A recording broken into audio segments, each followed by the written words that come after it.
Welcome to 5-Star Company Culture with your host, Josh Cunningham. In this podcast, we explore how culture is the key to unlocking massive profits and unprecedented freedom. Discover insights, strategies, and inspiring stories to transform your life and business. Here's your host, Josh Cunningham. Welcome to another episode of the 5-Star Company Culture Podcast. I'm Josh Cunningham, your host here. I've got a wonderful guest for you today, Mark Graban. Mark, how's it going today? I'm doing well, Josh. How are you? I'm doing excellent. Thanks so much for being here, Mark. Now, I always want to bring you guys tons of value and tons of insights into how you can use company culture or a 5-star company culture, right? We're not talking about 1 or 2 or 3-star company culture, but 5-star company culture to help you as a business owner and entrepreneur unlock more profits and more freedom in your life. And what that means is it means you're attracting and retaining top quality talent. It means that you're delivering exceptional customer service so that you're getting great reviews and great referrals from them.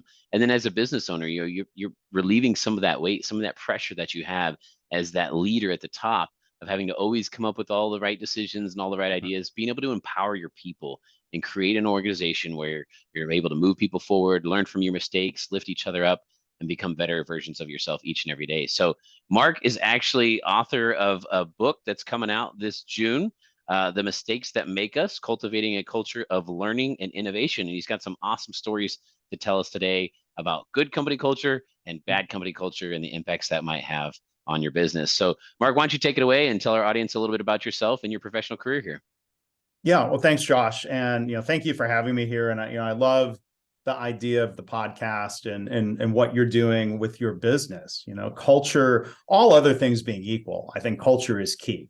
Mm-hmm. It's not the only thing that matters for a business, but there's a lot of evidence out there that shows, the company with a better culture will outperform and outlast those that don't. So maybe we can dig into what do I mean by a better type of culture? But in my career, I've worked for companies ranging from 300,000 people. I started my career at General Motors in 1995. Wow. That company was in the process of shrinking. I worked at Dell Computer in Austin when it was at about 30,000 employees back in 1999. And I've my career has evolved. I was leaving, I think, companies like General Motors and even Dell. There were good things about working there for sure. Mm-hmm. But I think at some point you ask yourself, is this a culture that I'm really willing and able to fully commit to beyond it being a job for whatever period of time? And I left those companies. I finally kind of got to a point where I thought smaller companies would be the place to be. So I worked at a startup software company, kind of over adjusted back to one more try at a big, large manufacturing company. But, there are some common threads, I think, in those companies. And you touched on some of it in the introduction of what's lacking or what's there. These bigger companies, even Dell as a younger, slightly smaller company at the time, tended to be very hierarchical. Mm-hmm. It tended to be more of a culture to varying degrees of where, the boss was always right, or, don't you dare question the boss. And right. When people don't feel that sense of there's this phrase that's been used more recently, the sense of psychological safety, mm-hmm. to speak up and to disagree with your manager, or to point out problems, or to admit a mistake, or to bring forward an idea for improvement. I think when that's lacking, as you touched on, people are going to leave. You're not going to be as innovative without that culture of psychological safety. And so mm-hmm. I became a consultant. I've learned, I think I'm generally happier in smaller companies where you feel like you have more of a role in building the culture or cultivating it over time. I've worked a lot as a consultant in healthcare organizations since 2005. And then it was kind of sad to discover similar dynamics, mm-hmm. hierarchy by position in the organization, or professional hierarchy, people being afraid to speak up, people being punished for challenging the status quo, people not mm-hmm. feeling safe to speak up with their ideas. It's and then maybe the final thing I'll mention there that I would hate to see in any organization, but it's so common in healthcare. Like when something goes wrong, what happens next? like there's this common phrase in healthcare. What happens? Naming, blaming, and shaming. And like, that's just so harmful. It's so counterproductive. That's part of the passion that fuels me, of helping organizations either not create that culture or to try to shift away from that culture to something that I think is better. I think, that sounds, in a lot of ways similar to what you're talking about, Josh. Yeah. Naming, blaming, and shaming. I think, like you said, that's the type of things that will chase people away. And, you also kind of touched on something else here, which is, you talked about the word boss versus what people really should aim for as leader. And there's a great image. If you just Google boss versus leader on Google Images, there's a lot of different versions of it, but the boss is, sitting up on this desk that's being, strung out by all their people out in front of him, and he's just pointing in the direction, versus a leader being out front of the troops, of the team, pulling everybody, and what's being pulled behind is the mission of the organization. And so, I think we've all been there before. We've all worked those crappy jobs. We were just joking before we hit record here about the old 90s movie Office Space, Bill Lumberg, and how the guy says he's got 8 different bosses and they all want to send him another fax about the TPS reports and all that type of stuff. But I mean, that's hilarious because it's true, because so many people in life, they think that the phrase "work sucks." I'm on a mission to end that movement. Like, work doesn't need to suck. It can be a place where you are fulfilled, where your passion comes out, where you have satisfaction and contribution.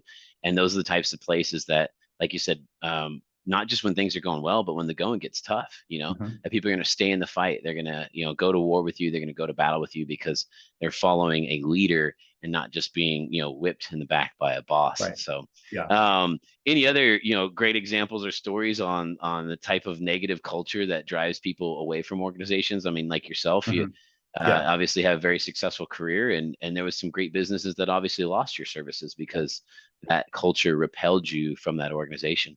Yeah. I mean, I think there's one dynamic. It's the, I'll call it the suggestion box effect. And there's a lot going on with this sort of classic suggestion box dynamic of how and why it just doesn't work. So there's a couple of things going on. One is, management, owners of the company, they might say they want your ideas, but they're not really encouraging people. They're not following through on the ideas. And, the kind of suggestion box idea, in a way, it's prompting people to jump to solutions. So I would say that's not good problem solving. Of like, if you buy a suggestion box on Amazon and the slips that come with it, it literally says, "What's your solution?" And you throw it in a box. And if you're lucky, months later, somebody opens up that box and looks at it and maybe rejects that idea without ever coming to talk to you to understand what was the problem, what was the need. Kind of typically 98% of suggestion box submissions are rejected. So people stop participating. So if they're not, and I'll cite, I know you're an A&M guy, but I'm going to cite a UT Austin professor, forgive me for that. I'll forgive you just this once. Ethan Burris, who talks, he's done a lot of research and studied why employees don't speak up. If it's not the fear factor, it's a futility factor, right? So in a lot of workplaces, people are afraid to speak up. So maybe it feels safer to fill out an anonymous suggestion box slip. But then when you submit it and nothing happens, people realize, okay, that it's futile. Why bother?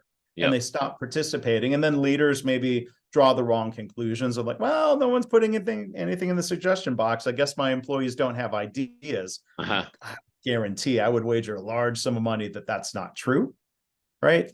So when we have a culture of continuous improvement, and I think KaiNexus as a software company has done a really good job of having an environments where there's better problem solving and people feel the psychological safety to speak up. So you're kind of addressing, there's not the fear factor. There's not the fear of disagreeing with your manager. There's not the fear of challenging the status quo. And then there's certainly not the futility, because of instead of ideas being hidden in that suggestion box, you could have a web-based platform where everybody has visibility to everything that's being submitted and they can follow up and take action. And, you can really build, thankfully, really positive continuous improvement dynamics. by, again, it's not just about the tool, but it's really more, it's about the leaders and how they're behaving. So I love your insights about the suggestion box there, just these ideas being buried in a box somewhere and nobody ever getting any recognition or, evaluation of what those ideas are. One of the solutions, one of the things that's worked really well for us here at rokrbox, and of course, our business is almost 10 years old now. We follow up with cold buyer leads all day, every day, and we hire a talent that comes from Texas A&M University. So they're all sharp and enthusiastic college students. But one of the sources that that's really helped us kind of with that idea exchange is a mastermind.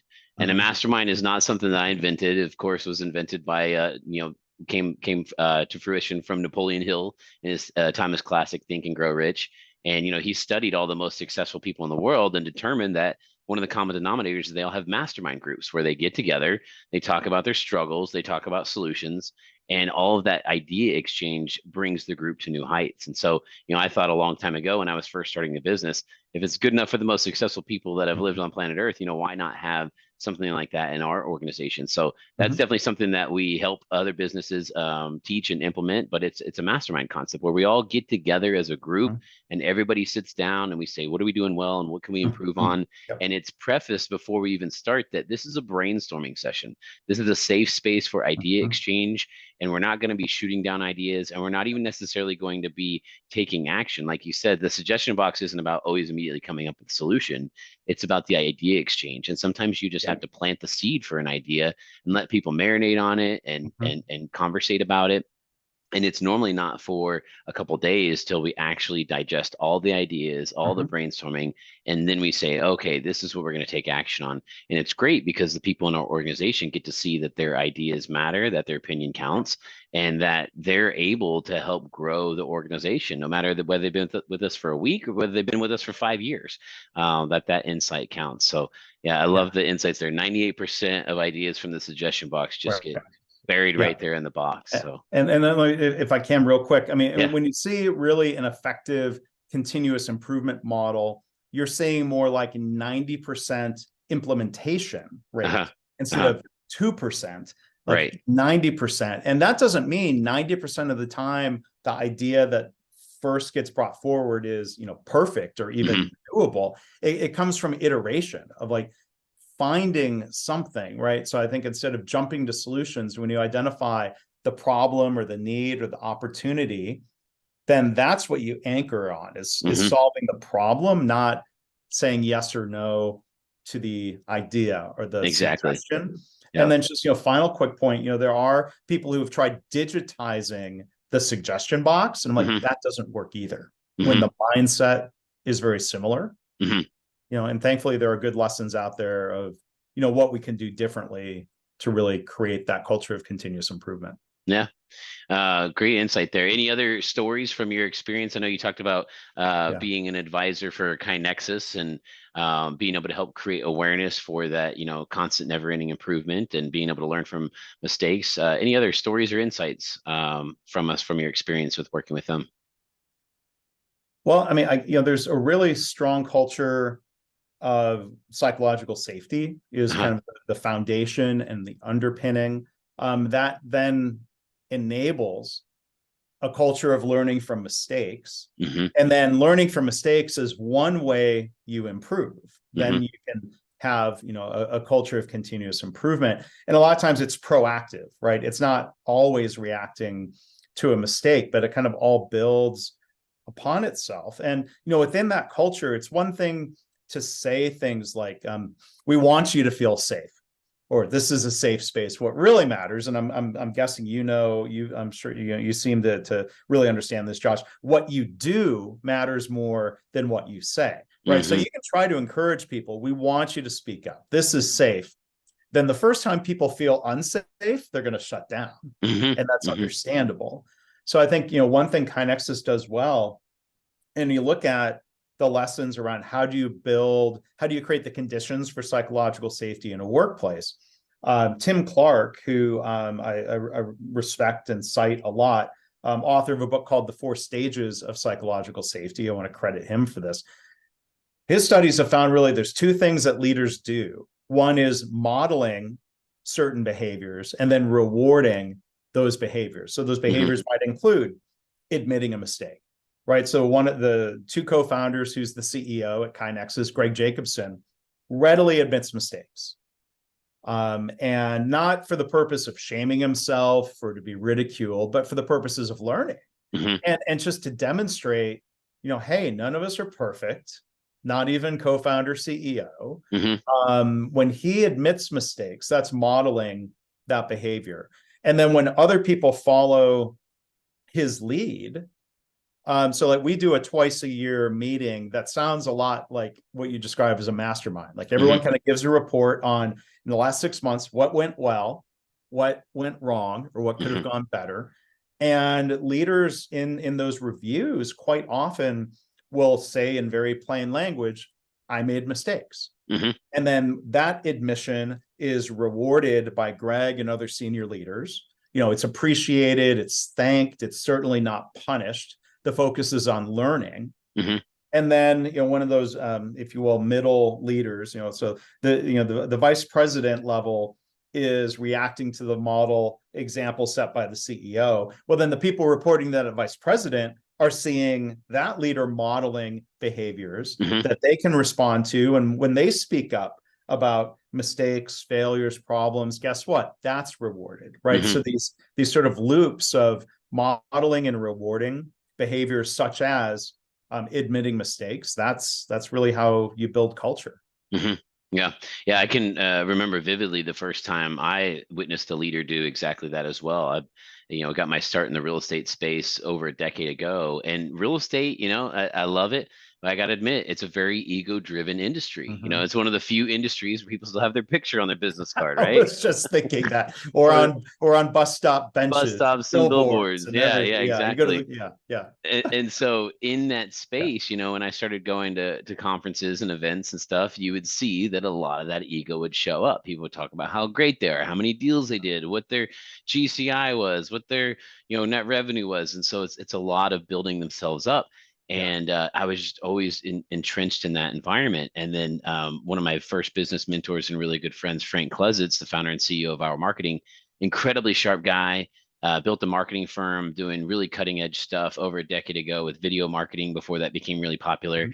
And when I connected with him and started working with him, I very much looked up to him and his level of intelligence. And then I remember early on, within the first week of working with him, noticing him admitting to faults and saying, "Oh no, my mistake. Oh man, I messed this up," or "Oh, I'm an idiot." He would even say that, "Oh, I'm sorry, I'm an idiot." Well, whatever. we'd be careful about calling ourselves an idiot. We're not idiots when we make a mistake. But, exactly. So you don't have to go that far. It's part of his fun, bubbly personality if you actually get to know him. But the point is that he was willing to fall on his sword. He was willing to admit fault. He was willing to say, hey, no matter how bright I am, no matter how sharp I am, no matter how much future forward thinking I am, that we all make mistakes. And it was night and day difference compared to what I'd been exposed to previously in the real estate industry. So I mean, it's so I think admirable. Like if somebody thinks, oh, people are going to think less of me when I admit a mistake, that does not turn out to be true, because guess what? People know you're not perfect. They might think you're great, but since you're an Aggie, if I can real quick, let me tell a quick story about a very accomplished Aggie. He was guest number 2 on my podcast, My Favorite Mistake. A name you might very well know, Will Hurd. So he was U.S. representative, actually, and at the time when he was a guest on the podcast, he had been student body president at A&M. Right. During a really trying, and tragic time with the bonfire collapse. Yep.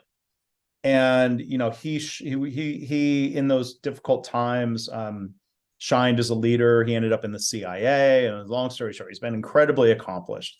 So he came on the podcast and shared a favorite mistake story about the first time he ran for Congress. He lost in the Republican primary, and here's the thing: he owned the decisions he made. He said it was his mistake. He didn't listen to his political consultants.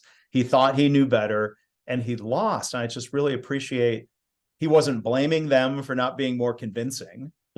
He owned what he did. He owned the consequences, but better yet, he learned from it. And when he ran again 4 years later, he followed their advice and he won not just the primary, but the general election. And he got reelected a couple of times before he left Congress. Like that, to me, that's so powerful when accomplished people like Will Hurd and other, and when business leaders, that sets a good example for everybody else. You don't have to be perfect to be successful. Yep. That's awesome. Great share there. Mark, it's been a pleasure getting to chat with you today, and I'm sure our guests have appreciated your presence as well. Why don't you tell us a little bit more about the book, The Mistakes That Make Us, when we talk about, cultivating this culture of learning and innovation. Yeah. So, the book began a little over a year ago as a project based on the podcast, My Favorite Mistake. And so there's a lot of stories from Will Hurd, other Texans, other business leaders from across the US and from other countries. So there's a lot of their stories in the book of how they have built a culture like this in their organizations. The CEO, or he's now the chairman, the founder of 1-800-Flowers.com, was a great guest, talking about how they build that culture, within their organization. And so the book evolved a little bit to include some of my own examples from my career, sometimes lessons about what not to do. And then, from the software company at KaiNexus, I think a lot of great examples of things that are worth doing. So the book really explores kind of two levels. One is individuals and as leaders, how can we try to get more comfortable just individually? You mentioned your mentor. Doing something that I've tried to build a habit of is just calling out the mistake. Like, just, okay, that was my mistake. Like, and then maybe you move on. Like, it's better to acknowledge it and recognize it and move on. Yeah. Or if it's a bigger mistake, acknowledge it and then think about, okay, well, why was that? Why did that mistake happen? What do I learn from it? What do I do differently in the future? And then it's even more powerful when we build that in organizations. How do we build this culture? How do we cultivate this culture? And I use the word cultivate. I'm not a farmer. I don't even have a garden, but I think that word cultivate applies to culture because, like, you don't install a culture. You don't create it. That sounds like a one-time thing. Like it's something that you really, at some point you plant the seeds and you're growing it, but you have to continue feeding the culture and nurturing and keeping pests away. Because I'm sure, you think through when you evaluate people you're hiring, if you were to hire a leader who was out of sync with the culture that you're building there at rokrbox, they could do a lot of damage. Absolutely. Yeah. So that's why I think of culture, it's this kind of never ending cultivation as you not only just survive, but thrive and grow. So that's what I'm hoping the book helps people with. Again, The Mistakes That Make Us, and people can learn more at mistakesbook.com. Mistakesbook.com. Pick up Mark's new book and get some more insights. And then your podcast is, go ahead and state your podcast one more time. Yeah. So the podcast is called My Favorite Mistake. My Favorite Mistake. A bunch of reasons why I decided the book needed a slightly different title. Nice. Yeah. Very cool. Well, hey, Mark, really appreciate all your insights today and all the stories that you had to share with our guests and to our audience. Hope you guys have some nice golden nuggets here. Maybe you learned something new today. I like to call that an aha, or maybe it was something that you already knew. You just had to be reminded of today, whether it was from myself or Mark. I call that an oh yeah. But either way, I hope you guys have enjoyed the episode and stay tuned. Don't worry, we'll be back with more content in the future. Thanks again, Mark. Thank you, Josh. All right, take care.